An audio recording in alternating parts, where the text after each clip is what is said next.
Pemerintah memutuskan untuk menambah kuota impor beras sebanyak 1,6 juta ton. Alhasil total penugasan impor beras Bulog di sepanjang 2024 mencapai 3,6 juta ton. Kementerian Perdagangan menyatakan bahwa penambahan kuota impor digunakan untuk keperluan umum dan telah diputuskan dalam Rakortas Kemenko Bidang Perekonomian sejak awal Februari lalu.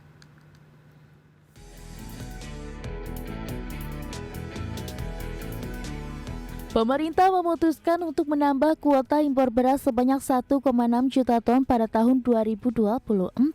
Dengan demikian total penugasan impor beras Bulog tahun ini mencapai 3,6 juta ton. Direktur Impor Kementerian Perdagangan Arief Sulistyo mengatakan bahwa penambahan impor ini digunakan untuk keperluan umum dan telah diputuskan dalam Rakortas Kementerian Koordinator Bidang Perekonomian sejak awal Februari lalu.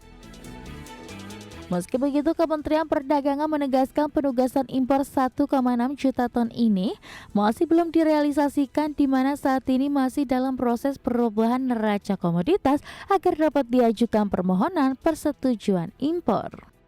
Untuk alokasi impor untuk beras keperluan umum itu total 2 juta ton, ini penugasan Bulog.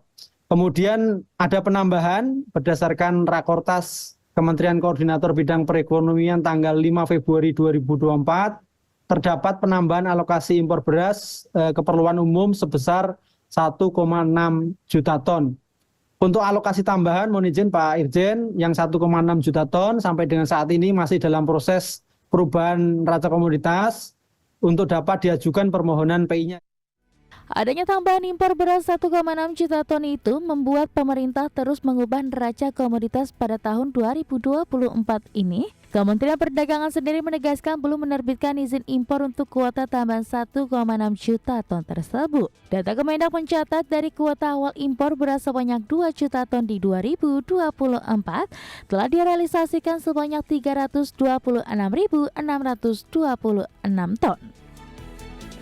Sementara itu sebelumnya terkait impor beras, Direktur Utama Perum Bulog Bayu Krisnamurti mengatakan realisasi pengadaan impor beras pada awal tahun 2024 mencapai 1 juta ton yang ditargetkan masuk ke Indonesia secara bertahap sebelum panen raya pada Maret 2024. Adapun manajemen Bulog menyatakan bahwa beras impor tersebut digunakan untuk kebutuhan. Dari Jakarta, Tim Liputan IDX Channel.